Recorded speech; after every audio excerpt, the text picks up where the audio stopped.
என் அன்பு சகோதர சகோதரிகளே, ஆண்டவரும் உலக இரட்சகருமான இயேசு கிறிஸ்துவின் நாமத்தில் என் அன்பின் வாழ்த்துக்கள். இன்றைய முத்து எனும் இந்த சிறிய தியானத்தின் மூலமாக மறுபடியும் உங்களை சந்திப்பதில் நான் மகிழ்ச்சி அடைகிறேன். கர்த்தர் உங்களை ஆசீர்வதிப்பாராக. பிரியமான தேவனுடைய பிள்ளைகளே, கொலோசியர் 3:13 நான் வாசிக்கிறேன். ஒருவரை ஒருவர் தாங்கி ஒருவர் பேரில் ஒருவருக்கு குறைபாடு உண்டானால் கிறிஸ்து உங்களுக்கு மன்னித்தது போல ஒருவருக்கு ஒருவர் மன்னியுங்கள். பிரியமானவர்களே, இந்த மன்னிப்பின் சுபாவம், மன்னிப்பின் தன்மை எத்தனை அற்புதமானது. இது ஒரு ஆயுதம் என்று சொன்னேன். எப்போதும் நம்ம மன்னிக்கிறவர்களாக இருப்போம் என்றால் பிரியமானவர்களே, அது நமக்கு தேவனுடைய பலன். நம்ம அந்த குற்ற மனசாட்சி இல்லாமல் தேவ சமூகத்தில் போய் விடுதலையோடு நம்மளால் ஜெபிக்க முடியும். அந்த கிருபையை கர்த்தர் தருவார். யாரை வேணாலும் மன்னிக்கலாம். பிரியமான தேவனுடைய பிள்ளைகளே, நேற்று சொன்னேன் எப்படி மன்னிக்க முடியும் அப்படின்னா, முதலாவது சொன்னேன் நன்றி உணர்வு இருந்தால் கண்டிப்பாக நம்மளால் மன்னிக்க முடியும். இன்றைக்கு இந்த நாளிலே இரண்டாவதாக மத்தேயு சுவிசேஷம் 18 21 22 நான் படிக்கிறேன்.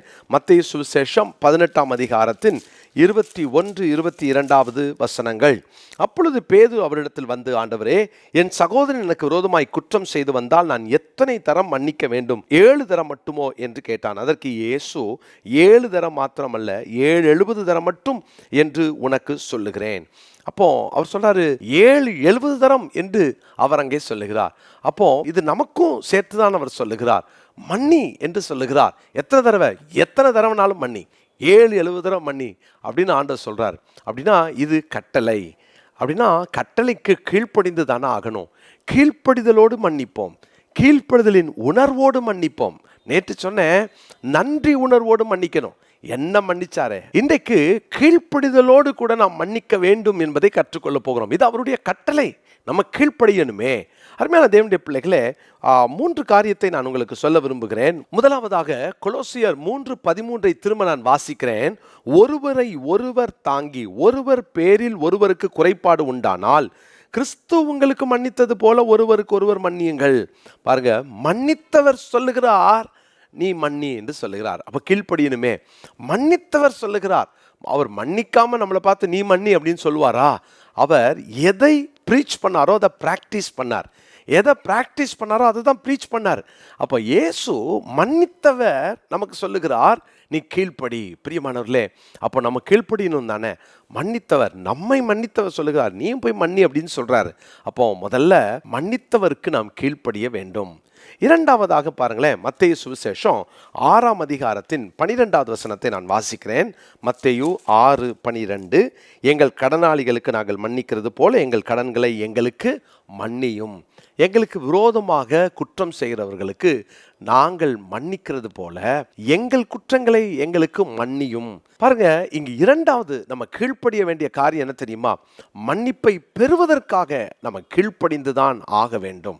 முதலாவது மன்னித்தவர் சொல்றதுனால நம்ம கீழ்ப்படியணும். இரண்டாவது மன்னிப்பை பெற்றுக்கொள்வதற்காக நம்ம கீழ்ப்படிஞ்சு தான் ஆகணும். பாருங்க, நீ இதை செஞ்சா நான் உனக்கு இதை செய்வேன் அப்படின்னு ஆண்டவர் சொன்னார்னா என்ன அர்த்தம் தெரியுமா? நீ மற்றவங்களை மன்னித்தா நான் உன்னை மன்னிப்பேன் அப்படின்றார். அப்போ மன்னிப்பு நமக்கு வேணும் தானே. நமக்கு வேணுன்றதுக்காக நம்ம கீழ்ப்படிந்து தான் ஆக வேண்டும். பிரியமானவர்களே, அப்போ நம்ம மன்னிக்கலைன்னா அவர் எப்படி நம்மளை மன்னிப்பார்? பிரியமானவர்களே, நம்ம வாழ்க்கையில் அந்த மன்னிப்பை பெற்றுக்கொள்ள நம்ம எவ்வளவு அவசியமாக, எவ்வளவு வேகமாக கீழ்ப்படியணும். சில நேரம் நம்ம சின்ன பிள்ளைகளுக்கு சொல்லுவோம், இதை செய்தால் நான் உனக்கு இதை தருவேன் அப்படின்னு நம்ம சொல்கிற மாதிரி ஆண்டவர் இன்னைக்கு சொல்கிறாரு, நான் உன்னை மன்னிக்கணும்னா நீ மன்னி அப்படின்னா அதுக்கு நம்ம கீழ்ப்படியணுமே. மன்னிப்பை பெற்றுக்கொள்வதற்காக நம்ம கீழ்ப்படிந்து தான் ஆக வேண்டும். மூன்றாவதாக மத்தேயு சுவிசேஷம் 5 45 46 நான் வாசிக்கிறேன். மத்தேயு 5:45-46 இப்படி செய்வதனால் நீங்கள் பரலோகத்தில் இருக்கிற உங்கள் பிதாவுக்கு புத்திரராய் இருப்பீர்கள். அவர் தீயோர் மேலும் நல்லோர் மேலும் தமது சூரியனை உதிக்க பண்ணி நீதி உள்ளவர்கள் மேலும் அநீதி உள்ளவர்கள் மேலும் மழையை பெய்ய பண்ணுகிறார். உங்களை சிநேகிக்கிறவர்களையே நீங்கள் சிநேகிப்பீர்களானால் உங்களுக்கு பலன் என்ன? இங்க ஒரு வித்தியாசமான ஒரு காரியத்தை அவர் நமக்கு செய்ய சொல்லுகிறார். என்னன்னா 44 பார்த்தீங்கன்னா, சத்துருக்களை சிநேகிங்க, சபிக்கிறவர்களை ஆசீர்வதிங்க, பகைக்கிறவர்களுக்கு நன்மை செய்யுங்க, நிந்திக்கிறவர்களுக்காக துக்கப்படுத்துறவர்களுக்காக ஜெபம் பண்ணுங்க. பாருங்க, இயேசு இங்க ஒரு பெரிய பட்டியலே கொடுக்குறாரு, யாரெல்லாம் என்னெல்லாம் செய்யறாங்க அப்படின்னு. சத்துருக்கள் இருக்கிறாங்க, துன்பப்படுத்துறவங்க இருக்கிறாங்க, சபிக்கிறவங்க இருக்காங்க, நம்மளை நிந்திக்கிறவங்க இருக்காங்க. இவங்களெல்லாம் நம்ம என்றைக்குமே நினச்சிக்கிட்டே இருப்போம்ல, அவங்கள மன்னிக்க மாட்டோம்ல. அப்படின்னா நாம் அவருடைய புத்திரராய், நீங்கள் பரலோகத்தில் இருக்கிற உங்கள் பிதாவுக்கு புத்திரராய் இருக்கணும் அப்படின்னா மன்னித்தவரை இந்த உலகத்திற்கு காட்டுவதற்காக நம்ம மன்னிச்சு தான் ஆகணும், கீழ்ப்படிந்து தான் ஆக வேண்டும். எனக்கு பிரியமான தேவனுடைய பிள்ளைகளே, பல நேரம் நம்ம இப்படி மன்னிச்சு இயேசுவை காமிச்சிருக்கிறோமா? கீழ்ப்படிவோம். அநேக நம்முடைய வாழ்க்கையில் நம்மளை துக்கப்படுத்துகிறவங்க, துன்பப்படுத்துகிறவங்க இருக்கலாம், நம்மளை சபித்தவங்க எழும்பி இருக்கலாம். பல நேரம் அவங்கள நம்ம மனசுலேருந்து ஐயோ இவங்க மேலே இவங்கள பார்த்தாலே எனக்கு அந்த பழைய ஞாபகம் வருது அப்படின்னு நம்ம நினச்சிட்டு போல இயேசு சொல்கிறாரு, அவங்கள மன்னிச்சிருன்றாரு. அப்போ கீழ்ப்படிவோமே. ஏன்? மன்னித்தால் மன்னித்தவரை காண்பிப்போம். முதலாவது மன்னித்தவர் சொல்லுகிறார் கீழ்ப்படியுங்கள். இரண்டாவதாக மன்னிப்பை பெற கீழ்ப்படிய வேண்டும். மூன்றாவது மன்னித்தவரை காண்பிக்கிறதற்கு கீழ்ப்படிந்துதான் ஆக வேண்டும். அருமையான கர்த்தருடைய பிள்ளைகளே, மத்தேயு சுவிசேஷம் 6ஆம் அதிகாரம் 44வது வசனத்தை இந்த நாளுக்குரிய மனப்பாட வசனமாய் குறித்துக் கொள்ளுங்கள். மத்தேயு 6:44. ஜெபிக்கலாமா?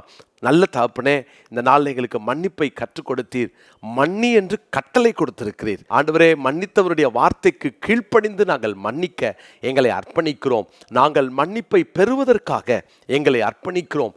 ஆண்டவரே, நாங்களும் கர்த்தரை இயேசு கிறிஸ்துவை இந்த உலகத்திற்கு காட்ட நாங்கள் மன்னிக்க எங்களுக்கு கிருபை தாரும். மன்னி என்ற அந்த கட்டளையை பல நேரம் நாங்கள் மீறி நடந்துட்டோம், அதுக்கு நாங்கள் கீழ்ப்படியாமல் இருந்துட்டோம். எங்களை மன்னியும் அப்பா.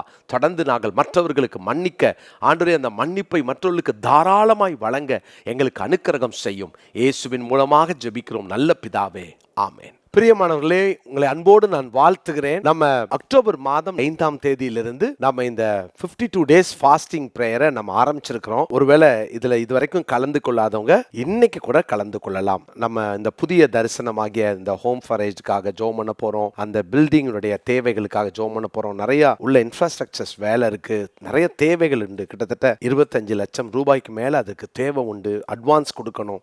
இவ்வளோ பெரிய தேவைகள் மத்தியில் நம்ம ஜபத்தில் தான் இது வரைக்கும் எல்லாவற்றையும் சாதித்திருக்கிறோம். எனவே ஜெபம் பண்ணுவோம். எங்களோடு கூட நீங்கள் இணைந்து கொள்ளலாம். நீங்கள் இன்னைக்கும் இந்த ஜபத்தில் கலந்து கொள்ளணும் அப்படின்னா நவம்பர் 25ஆம் தேதி வரைக்கும் நம்ம தொடர்ந்து ஜெபிக்க போகிறோம். நீங்கள் இன்னைக்கும் இதில் கலந்து கொள்ள விரும்பினா கீழே காண்கிற இந்த வாட்ஸ்அப் எண்ணில் தொடர்பு கொண்டீங்கன்னா உங்களுக்கு நாங்கள் ஜப குறிப்பை அனுப்பி வைக்கிறோம். நம்ம இணைந்து ஜெபம் பண்ணலாம். சீக்கிரத்தில் நம்ம பெரிய காரியங்களை காண போகிறோம். நான் அதை சாட்சியாய் உங்களுக்கு அறிவிக்க போகிறேன். தேவ நாமம் மாத்திரம் மகிமைப்படுவதாக. God bless you.